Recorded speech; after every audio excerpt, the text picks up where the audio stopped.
processing, which is essential for gaining a particular cognitive skill, the visual processing that occurs in the brains of the individuals when they undergo the cognitive skills, and how processing speed is developed by undergoing a particular skill again and again.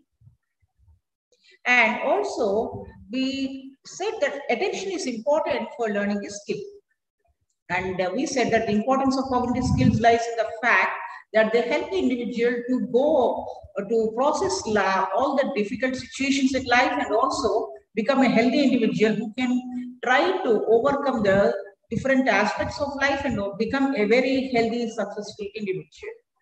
Now, when we come to the cognitive skills can be classified as creative thinking, one of them. And creative thinking is nothing but trying to generate new ideas and trying to think out of the box and trying to get solutions for certain problems. We know that the different perceptions, whatever we gain from observing, all these ideas are generally there in the brain, and they are stored as long-term memory, and we try to form association with certain ideas. So the association between existing ideas or concepts can actually lies as long-term memory or short-term memory, and these facts actually help you to generate new ideas when you're faced with new problems. Creative thinking is that aspect where suddenly one can actually come out with a solution suddenly. It is something of a surprise to the individual himself. And if the product or idea is unusual and is able to solve certain problems either in society or for the individual, the response of the people around them is one of instant surprise and also gratification sometimes. Now, creative thinking is thinking differently from the others and trying to get a new solutions to the already existing problems. Sometimes it may be fantasy, or sometimes it may be a bizarre idea, but sometimes it also requires to be reality driven and should be appropriate. Now, when we try to think of thinking can be either divergent thinking, different from the others, or convergent thinking. For example, convergent thinking is when we try to think after 3 comes 6, after 6 comes 9, after 9 comes what? Obviously, it is 12 in the sense there's a particular pattern that is there. It is a difference of 3 numbers between each of these numbers. So this is some sort of convergent thinking where you try to solve problems and there is only one correct answer. The divergent thinking is that in which different answers we give different solutions, and such solutions, one of them may be more appropriate for solving the problem. For example, when we say, when we ask a student, what are the different uses of a cloth? That would mean that we are trying to think of the problems or answers in different ways. And we can also know that this sort of divergent thinking actually helps the individuals to come out with various types of solutions to a particular problem. For example, if we were to say that if examinations were abolished in schools, would it help? Now that would give rise to a plethora of ideas where people discuss on the merits or the demerits of not having an examination system. For example, we know that all these sort of things are actually different types of thinking. How creativity emerges is dependent on the circumstances, the time given, and also how an individual, what sort of experience it has got about the prior knowledge he has got about the problem. We know that the fluency is one of the aspects which actually helps in divergent thinking. Divergent thinking is there because the person is able to produce many ideas for a given task, that one person should be fluid enough. That is also dependent on the knowledge a person has, the time given, and the motivation level he gets from the circumstances of individuals. Flexibility is another aspect. Flexibility is trying to show that there is variety in thinking. One should be flexible in one's ideas. Originality is another idea where we try to combine old ideas with new ones, and try to look things from an original perspective or a different perspective. Elaboration is the ability to go into details and work out implications of new ideas, which gives you to think elaborately on a particular idea and arrive at solutions. Now, fluency, flexibility, originality, and elaboration are the features of the divergent thinking. Now, when we try to think how a person tries to think creatively, we know when a person is actually faced with a problem, he requires the motivation to overcome it. And the Russian educationist Csikszentmihalyi, he says that the creative process involves certain stages. That is one, preparation. Now, when we have a problem solution, a problem condition, or a problem, we think of divergent solutions to the problem. And this would mean that the person tries to look at the task or problem at hand and tries to come up with various ideas. He actually prepares the data or whatever is available on the particular issue, and he tries to think of all the issues that are surrounding that particular issue. And this helps him to think of, come out of the problem and come to new directions. After preparing the solution, then the person does not immediately come over to the solution. He tries to incubate the ideas. He tries to mull over those things, and he tries to see, sometimes he may even get stuck, but then he has to overcome the feeling of failure, and he should try to think of the possible or probable solution to the problem. Suddenly, when the person has enough material and he is mulling over or trying to think over the solution to such problems, he may also find the solution suddenly in the minute, suddenly, and he has this aha moment, like the Newton has the aha moment, and the Archimedes has the aha moment. Here, he also finds the solution to a problem, and he feels, oh, I have discovered it. Ultimately, he'll try to analyze whether that solution suits. In solving the problem, he tries to evaluate the pros and cons, and this is known as the evaluation stage. So we would call the creative process as involving preparation, incubation of the ideas, and having sudden insights, because you have been spending time on that and trying to think over it, coming over with a creative solution, and ultimately you also arrive at a solution and which a person evaluates, and he tries to judge whether the solution is appropriate or not, and when he actually announces it or tells it publicly. Now, mostly, why don't all the people come out with creative thinking or creative ideas? This is because we, by habit, try to think in certain set ways. It is the habits or our own perceptions which come in the way of propounding original ideas. Sometimes the people do not have the motivation to, they are lethargic, they do not have the motivation to come out of a particular system. They do not want to arrive at new solutions to the problem, and they let things be, and this results in this results in what we call no solution at all sometimes, not even creative thinking, not even sometimes any original idea to the problem. Also, sometimes there are emotional feelings which actually inhibit the person for creative thinking, because some people may think that a new idea may be rejected by other people, or sometimes they may feel that they fear the what we call the term failure, and therefore they think that by rejection or negativism can have an impact, and therefore they stop themselves from trying to think original or creative ideas. Sometimes it is the cultural aspect.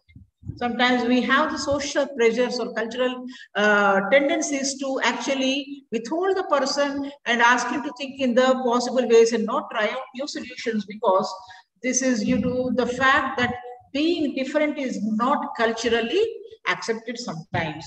So the fear of being different, tendency to maintain status quo, and also the social pressures, these are the social aspects which actually inhibit creative thinking. So we can call that either habits or our perceptions or our motivational level or emotional or social factors that can actually inhibit us from what we call original thinking or creative thinking. Then how does one actually develop creative thinking? How can we develop creative thinking in our children or students? We should be more and aware and sensitive to see and observe all the things around us. We should encourage our children to see, to be more observant, and also gather more information about the problem before they actually try to solve it. And also we should see that they're able to think differently and divergently, and they're exposed to various situations, and the maximum amount of ideas about the situation should be thought out prior hand by discussions or by actually encouraging the students to think. Osborne says the brainstorming helps. Osborne's brainstorming technique is used in organizations where people try to come out with a solution or with creative ideas to a problem. Sometimes it is experience and practice that actually helps to independent thinking, which will help you to make judgments. Independent thinking is required because creative thinking is independent thinking. Sometimes we have to engage in activities which require the use of imagination and original thinking, and only original thinking or imaginative thinking can foster. For example, trying to deal how one can, what sort of what you call vehicles can be used on Mars for moving from one location to another. That could be used as a critical point on which to discuss and judge and try. All these aspects actually help out to come out with certain prototypes, and this is also creative thinking. So one has to engage in certain activities which may be somewhat simulating type of activities. Sometimes one has to be information should be gathered from different sites. One should be observant, and then only one can be creative. It is sometimes getting a feedback about our activities that help us to think originally. For example, if we try to propose a solution to a problem, it's much appreciated. We try to be more divergent and think of different ways of solving a problem. We also should be given the chance to incubate our ideas. The ideas do not come in the minute or in the in the crux of the situation, but they should be thought out, well thought out. That requires time. And being in a hurry does not help the creative thought processes. Also, the idea that one should get an immediate reward for something, for an act done, would not actually help the creative or original thoughts. We require time, and the thought of being successful should be ideal enough to motivate a person for original thinking. Being self-confident, positive, and aware of all our differences occurring in the problems also help one to come out with certain solutions. And therefore, this creative thinking is a process. It is aided by certain factors. This we have to take into consideration. Coming to critical thinking is what we call an intellectual discipline process where we try to conceptualize, apply, analyze, synthesize, and evaluate all the information. Bayer 1995 says critical thinking means making reasoned judgment. And how does one come with reasoned judgment or rational thinking? This requires that an attitude of questioning should be developed amongst the children. For example, when there is an argument or when an individual questions a set practice, he should not be pulled down, but rather then he should be encouraged to think or question the whatever set practices are there. People who use critical thinking are the ones who say generally, how is this conclusion? What is this based upon? What is the evidence for such a particular phenomena? Are there any other alternate possibilities for a solution for a given piece of information? These sort of questions are posed. So questioning and trying to ask for evidences is not what we call going about or trying to be somewhat revolutionary, but it is a sort of practice of thinking where you're trying to evaluate the evidences we are getting with rational proofs and trying to what we call support our arguments. And the basic principles of creative thinking as proposed by Gill and Shore in 1991 are: there are very few truths that need not be subject to testing. We know that there are certain culturally imbibed truths or values or faiths which actually do not ask us for questioning, but there are also many truths which are there, which need to be questioned, which have to be based on evidence and also on based on established scientific methods. One shouldn't accept anything at face value, but should always ask, what is the evidence? How do we know? Now, all evidence is not same in quality. For example, some people, how we look at evidence is gathered means how the evidence is gathered, how the idea gets its support. These things also have to be taken into consideration. If the evidence is scientifically obtained or not, that also forms the crux of the whole situation. Just because someone is considered an authority on something and has a lot of experience, and whatever he says need not be evidence enough. So also critical thinking requires that an open mind is there, that the person is able to evaluate the pros and cons. He has the evidence. He goes about it by trial and error method. He applies the scientific method, and it is subjected to testing, and it stands the test of time. These factors are important for a person to understand that critical thinking is taking place. So also sometimes we say that critical thinking is important. There are certain effective essential skills which actually help in critical thinking. Barry K. Bayer, in his book on critical thinking, says that the critical person is able to distinguish between facts and claims. He is able to sieve out the relevant information from the irrelevant information. And he also knows when he makes a statement whether it's factually correct or not. He is able to know whether a source is credible or not, that whether it can be believed or not. And he does, when somebody makes a statement which is somewhat ambiguous or somewhat contradictory, he is able to pull it out and say this is what is wrong in the statement. And he's able to identify assumptions, sometimes which are not stated explicitly but are there underlying. And he's able to detect bias. If somebody says something which is not rational, he's able to say this is based on prejudice or bias.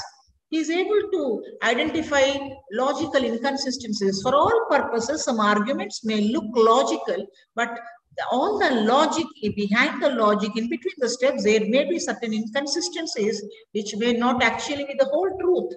And therefore, if there are errors in such sort of reasoning, he is able to pick them out, and he is able to assess the strength of an argument or the weakness of an argument.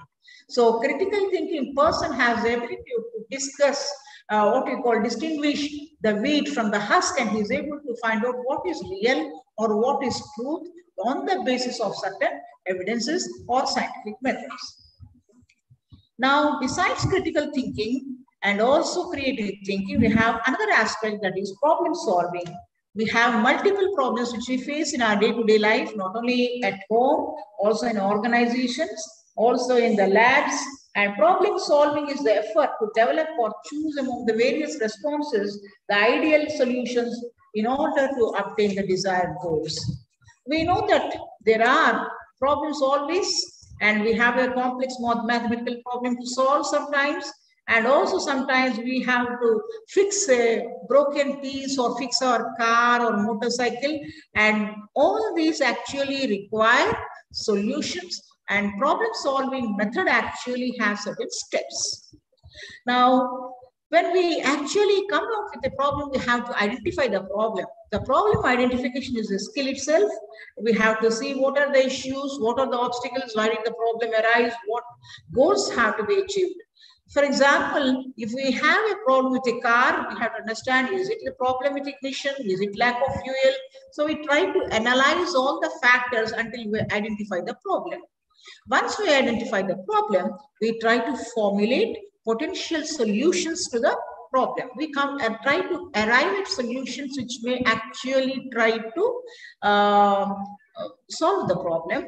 And here, from being in a cognitive vacuum, we try to arrive at a solution, and this depends on the information we have at our disposal. We try to collect all the information, and then what we do, we try to see whatever solutions we can generate from them. And then we, after coming up with all several alternatives, we try to evaluate each of the alternatives and see which will give the best solution.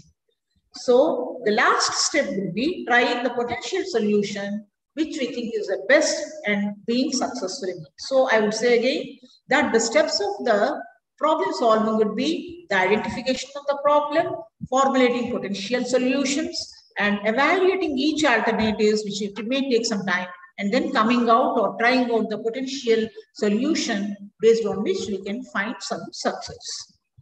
Now we have certain methods of solving the problems, the methods which have been tried and tested over time. For example, we have got the trial and error method where we try to see, and if the success is achieved, it's fine. If not, we try for other alternative method. So we go on trying until we achieve success. This is trial and error method. That is, this offers no guarantee until a useful solution is found. Algorithms are rules that guarantee a solution to a particular problem. However, all problems do not have predetermined algorithms.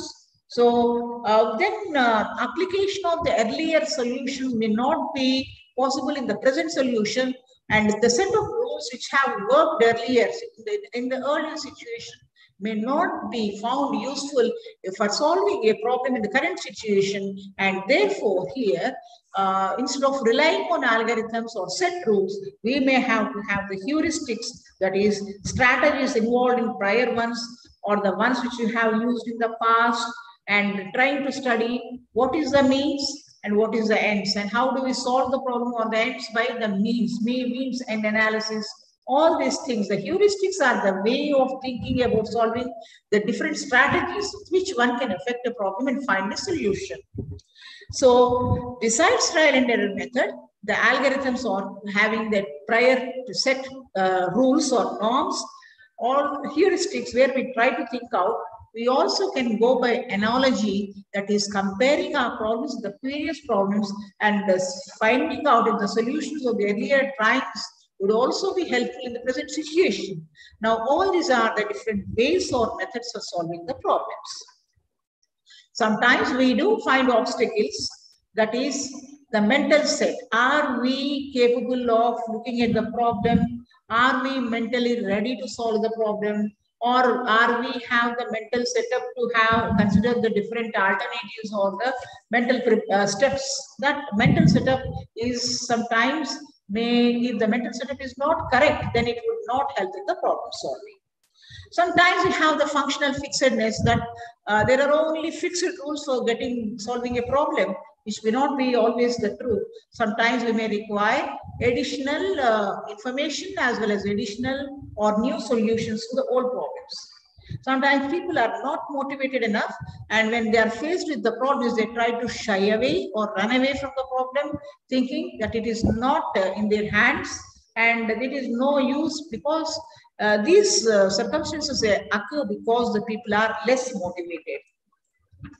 So problem solving is a skill that has to be taught, because we know in society that the society keeps on continuously changing, and the individuals must be equipped to have problem solving skills which actually make them come out of the problems which they face in every day-to-day life, or in their organizations or in their social setups. Now, another skill which is of importance besides the critical thinking, creative thinking, and also problem solving, another cognitive skill is decision making. Sometimes you may be a perfectly rational decision maker, but sometimes we not. This is because decision making is the process of choosing among the various alternatives one has, and people have difficulty to make the best, to choosing the best alternative.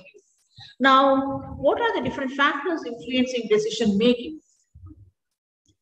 One of them is heuristics. We think our past experiences serve as a simple guide for making reasonably good choices quickly and effectively. But when we are faced with new situations, we expect people to take shortcuts, or making decisions is hard because there are several alternatives and people find it difficult to choose what alternative works better, because choosing an alternative means coming out with a particular result, and people may not have enough experience to know which alternative works better. So generally, we have to know that the availability heuristics, that is the frequency of the likelihood of something happening, that one should try to do. Shortcuts actually help, but we should also try to think that sometimes applying the same thing, what has worked in the past may lead to error now. Also, representative heuristics is a mental rule of thumb that when something represents that is close to the category of what we have once gone through, it is more likely the present problem, if it belongs to that, it may also belong to the same category. So the representativeness of the problem to the earlier problem may help to a certain extent. Also, we try to anchor and adjust. That is, we think the best strategy is to check the cloth. For example, we are trying to admire, we have admired a piece of cloth and we want to know what is the rate, but the shopkeeper says an outrageous price. You think it's better, a reasonable strategy to actually walk out and find out in other shops. This is adjustment and anchoring, not to going for a ready decision, but trying to see what other strategies, alternatives are available. And in such a case, it is known as anchoring and adjustment heuristics. So these are the different techniques. That is the availability, whatever is available, that try to apply. Second, whatever is similar to the typical to the problem we have, the decision we have to make, that earlier if it has worked, we try to do the same thing. And also the last is trying to postpone and wait for a while until we come out with the correct decision. Now, why do people do not take decisions? This is because coming out with decisions means being committed to something. And we know that there are many factors. When we go wrong and negative results come, the first we have a problem and we have temporary setbacks and we try to blame ourselves. So the rational factors and the psychological factors, in the sense that one is not ready to confront that one has made a mistake. They're not able to take the failure. So if the outcomes are favorable, you get a claim, it's okay. But sometimes if there is negative result, then one is not able to take out the what you call the criticism, and therefore people stay away from taking the decision. So it is from the psychological factors as well as the rational factors, one does not actually commit to a decision. Now, why is decision making important? We find in everyday life that several things have to be what we call solutions have to be taken and the decisions have to be made either in organizations or at home. And this is a very uncertain world, and opportunities are constantly arriving, and we have difficulty in judging what would be the ideal way. And therefore, the ability to make conscious, effective decisions with which one can be happy later on is a very important skill that will impact their happiness. Suppose one were to make a negative decision which would impact them negatively, it would bring them unhappiness. So for achieving success as well as to have personal satisfaction, the individuals try to have the decision-making ability. Some people waver around, not making much decisions, and this indecisiveness also leads to failure on either societal front or organizational front. Now we have discussed the cognitive skills that are based on the cognition or the mental or the memory or the mental aspect, mental setup. Cognition is based on the knowledge aspect, and we have actually dealt with 4 skills, that is creative thinking, critical thinking, problem solving, and decision making. Now let us understand the psychosocial skills. Now the psychosocial skills, before we go, are essentially dependent on a factor known as communication. Now we know communication is one important life skill. Now, how does communication affect us? We know that communication means to share. It is a sharing of ideas between different individuals. It may mean sharing of ideas, concepts, imaginations. It may be written or oral. It is just the transfer of information from one person to another. It is a simple process, but then we also know it is a complex in certain ways. For example, what are the different ways of communication, what sort of communicative mode we have employed, as well as the distance with which one stays, all these have an impact on communication. Newman and Summer say communication is an exchange of facts, ideas, opinions, or emotions between 2 or more persons. The importance of communication is there because of the fast technology. world has become a global village, and information sharing between the members of the society at both the local as well as the international level has become very smooth, very effective, and very efficient. With a click on the computer, we can also communicate with many people socially, and our feelings, emotions, reactions, propositions, or our predispositions, the facts, figures, all can be communicated. So we know that the important activities of human life, communication is very important, and economical activities, or what we call the social activities, are always integrated with the communication aspect. Communication is also important from the perspective of developing a relationship, or between human beings, or between nations, or between the government. So learning and developing communication skills is very important, and we know that the three elements that are necessary to conduct a communication are a sender, a medium or platform, and a recipient. These are the three important things. We require a person to communicate, a person to receive the message, and also the platform or the medium across which we try to communicate. Now we know that most people are not able to communicate properly, and when we try to understand what are the factors which are clearly impacting the non-communication, or how communication is being hindered because of various factors, we may analyze and we may come across certain factors which actually try to inhibit communication. So if we were to overcome these factors which actually inhibit or which do not help in clear communication or effective communication, maybe that would lead to clear communication. So what are the aspects that effective communication should have? That is, one, an effective communicator should have clarity on what he is telling. That is, he should be clearly understood by the receiver. The words one chooses should be simple and unambiguous. There should be no other meaning to what one communicates, that he should use certain words which clearly communicate what one feels.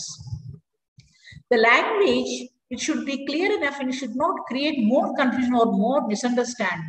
We know language is a medium of communication, hence it should be clear and understandable. Also, the communication should be adequate and consistent. Suppose one were to give a message which would actually be contradictory to the message that would follow, that would mean the message is not clear enough and very ambiguous. Sometimes adequacy is required. Adequacy in the sense we try to communicate in a what we call very haphazard, or the communication is not clear enough, and the adequate communication in the sense enough words to clarify the idea are not given, that also not get the message across clearly to the recipient. Also, the thought processes, whatever we have, should be integrated beforehand so that the idea could be given as a total. The economy is also important, as they say. Brevity is also very important. That is, how effectively and concisely one frames also gives the essence of the idea to the recipient.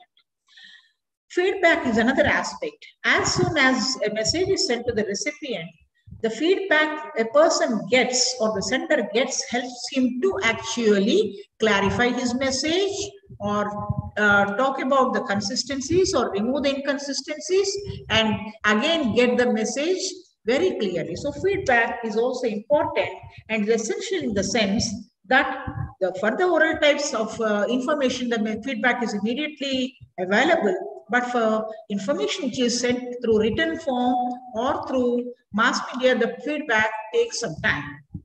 Also, there is a need for communication network in the sense for effective communication network is essential. We talk about the various networks that are helping the information to be managed successfully across the, say, TV, or the what we call the educational media, or through any other things where we are trying to effectively manage the content and we are trying to communicate to a number of people at a time.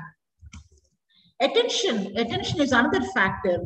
What tactics or what sort of inputs should actually help the learner to be effective and attentive learner? Such psychological aspects must be taken into consideration, and it should be attention providing.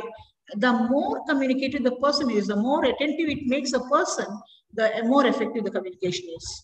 So the process of communication actually involves a sender, a message.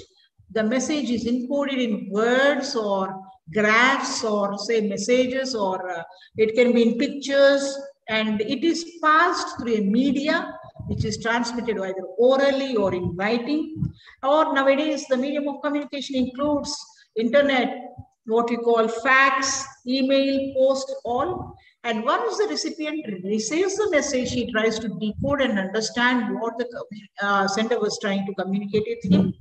And the receiver, after receiving the message, he tries to understand the facts appropriately and according to the message. And only when he understands, the recipient is able to understand the message completely, it can be said that the communication is clear. The feedback from the recipient helps the sender again to clarify or to understand whether his message has been successful. And we sometimes find that there are certain disturbances, either what we call in the process of sending the message, like having a bad telephone or internet connection, or faulty decoding, or poor understanding of message due to the what we call syntactic errors, or due to prejudices, or due to inappropriateness of the message, etc. So the noise is something which actually comes in between the sender and the recipient, and which actually distorts the message, and the message is not received properly by the recipient. Now, there are many types of communication. We find about the verbal communication, where one person talks or verbally or with words with other. We have the non-verbal communication, or the written or spoken words that are not only means of the sharing message, but we have the use of the words where we try to communicate with our gestures, facial expressions, and eye control, and also what we call the postures. And written communication is another sort of communication where we try to include information in a written form, like letters or emails, etc. The social communication is where we try to get connected with other humans on the social media platforms, and it may be either here by verbal, written, or non-verbal ways. This includes, of course, web surfing, internet chatting, and mobile texting.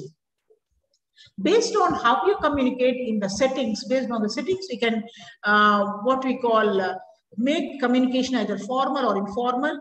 If we talk to our friends in an informal setting, and that is we call as a grape when we talk behind, and that becomes an informal setting communication. But when we try to formally meet and talk in business organizations, where we talk with intended clients and employees, this includes meetings and interviews, that is known as the formal communication. Also, sometimes you have a visual communication where you try to have some placards, or sometimes have boards, or what we call sketches, charts, or which actually help the person to understand what is the information that one tries to send.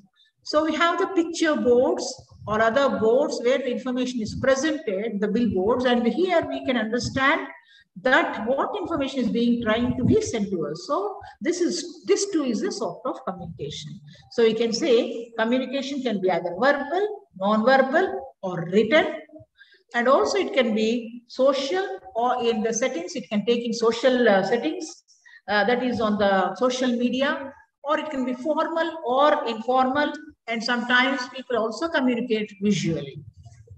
What would be the barriers to communication? What actually hampers communication to get across to other people in a proper way?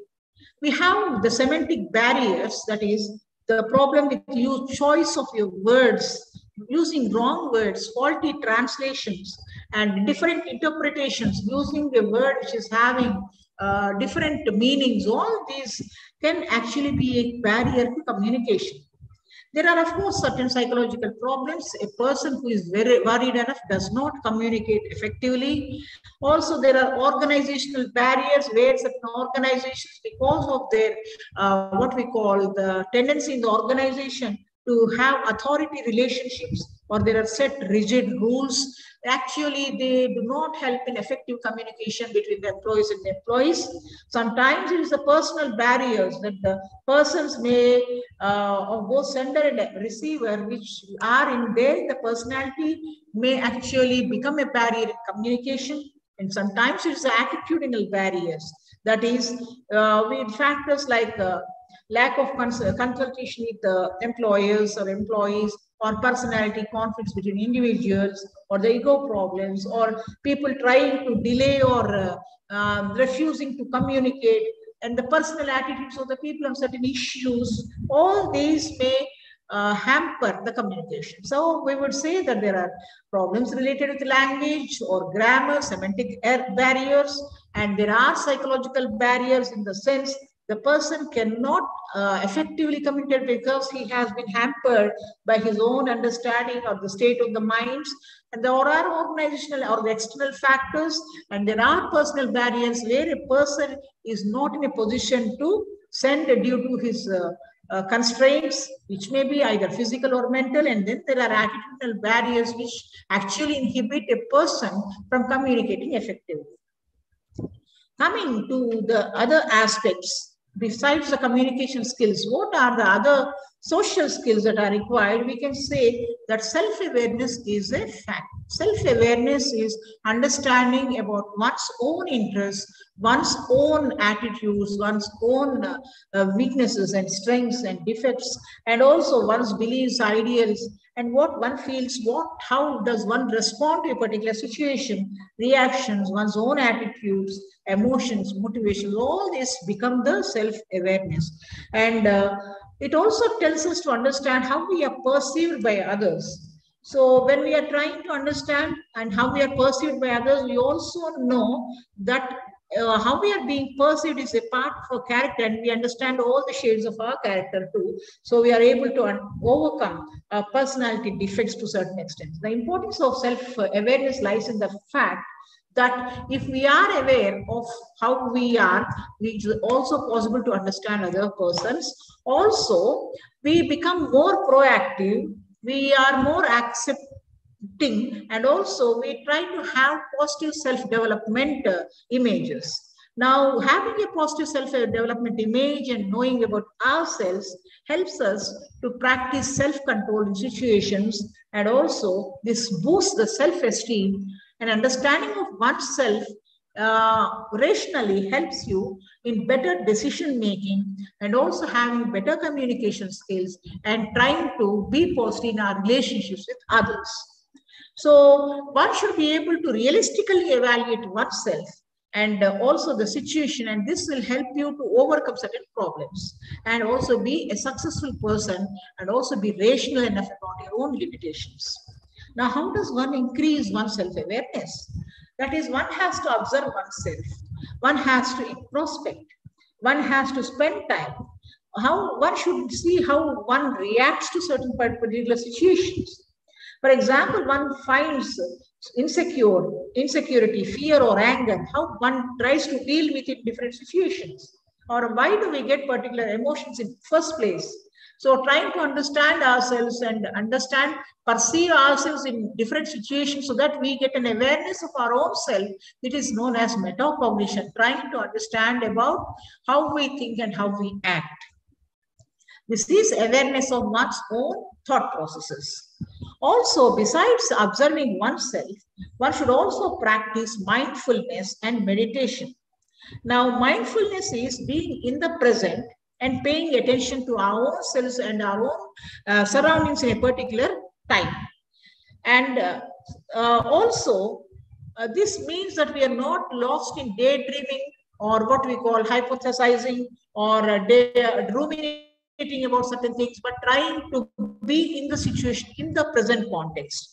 And meditation is the practice of focusing our attention on a particular thing. All these practices help us, our internal state and our reactions to things to change. They also help to get a clear identity, or identify our own issues or our own thought processes, and help us to come out with certain clarity on issues at hand. Yoga is another exercise or a physical practice where we try to also have mental stability or mental practice. So both are combined, mental and physical aspects are combined in yoga. And by bending, stretching, and flexing our muscles, it is a discipline of self-acceptance, and we are more aware of our body and also our feelings and whatever is there is manifest, and that minds and thoughts, whatever come up, they are all under control. And we can also pair yoga with mindfulness or meditation. Sometimes we should have some free time to reflect on what we are doing, how our life is going, and we should make time to reflect. We should also have the habit of writing a journal, and we should get also feedback from others sometimes. And we should try to evaluate ourselves from time to time how the effects of activities we have undertaken. All these aspects like practicing yoga, taking time to reflect oneself, writing a journal, having feedback from others, and also self-evaluation, and practicing mindfulness and what we call meditation, and trying to observe oneself, and that is self-observation. All these are tactics by which one can inculcate self-awareness. Now, self-awareness is important in the sense that it helps you to establish interpersonal relationships at a later time. With this, we'll come to an end here. We'll talk about other psychosocial competencies like self-awareness, besides self-awareness, that is empathy, and developing interpersonal relationships, and how the factors we have been talking till now, that is the communication, self-awareness, have a bearing on others. We have to understand all these psychosocial abilities or life skills are interdependent. One factor can boost up the other factor. So I'll be dealing with other aspects of psychosocial life skills tomorrow, and also with the cognitive, as well as besides the cognitive aspects, we will be dealing with also the emotional intelligence aspect. Thank you.